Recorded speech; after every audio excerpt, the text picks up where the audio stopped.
This is a Gault Heating and Cooling High School Football Preview. All right, fourth year expectations now. Yeah, I mean, I think that the kids understand those. We have off-season leadership that I've started 2 years ago, so I feel we're in a way better place. Our kids understand. Again, our seniors are running the football team.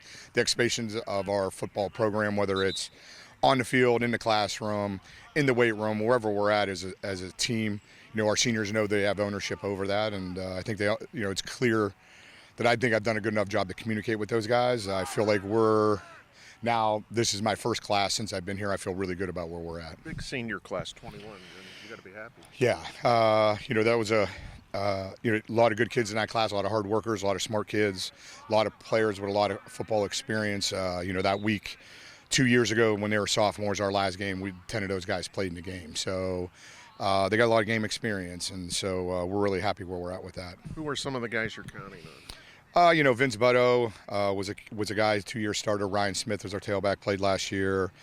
Cam Ganser up front. Dom Gagliano, James Mitchell. Those guys are, guys. And again, it's a lot of those seniors in those groups, Abdel Abanaj. I can go on and on. But most of those guys are the seniors, and they know that how they go, we go. So, excited about that, where we're going to be. Is this group, because it's your fourth year and they're senior, I mean, they kind of ready?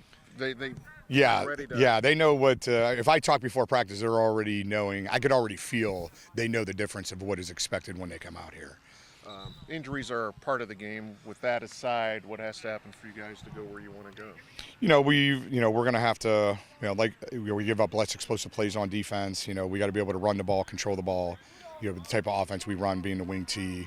We're going to have a little bit of variations from what we did a year ago. It doesn't matter if you're I-back, you're a gun team. You're always going to have variations in that, but we got to be able to control the clock with our run game, but also hit some explosive plays and delete those explosive plays. You just seem more confident. Are you? Oh yeah. I feel like I'm coaching now, and I'm not fixing and teaching as much. I'm teaching, but I'm teaching at a different level now than where I was 4 years ago, because then I was teaching behavior and attitude and mentality and expectations. Now we're coaching. I don't have to coach effort. I don't have to coach their behavior. I don't have to coach their attitude. I already have that, so now we're taking that step forward in the program. Not referring to your program, but football in general. Where is high school football at? I saw this last night on TV and Guys Answer, and I hope that what we're trying to do here is have expectations, get kids to understand what family is and friendships. We're trying to develop them as young men. We're trying to develop them in every way as young men, whether that's in the classroom, in the community, on the field, what's work ethic, those types of things. I can't control what's outside of here. It's scary what is outside of here, but what I know, that what I can control here, I'm going to try to make this game what it used to be. I think I'm still kind of old school in my ways compared to other coaches that are younger, and that's what I was taught, whether that's been from George Galgas to Gary Barber to Tom McDaniels to Philly Anarella. Those guys are old school guys that I hope that I can develop them not only as young men but as football players, and try to help them further their life when they leave here, that they're better people and better players. Let me ask you another question. How do you deal with social media? I talk to our guys about that stuff. Doesn't really matter.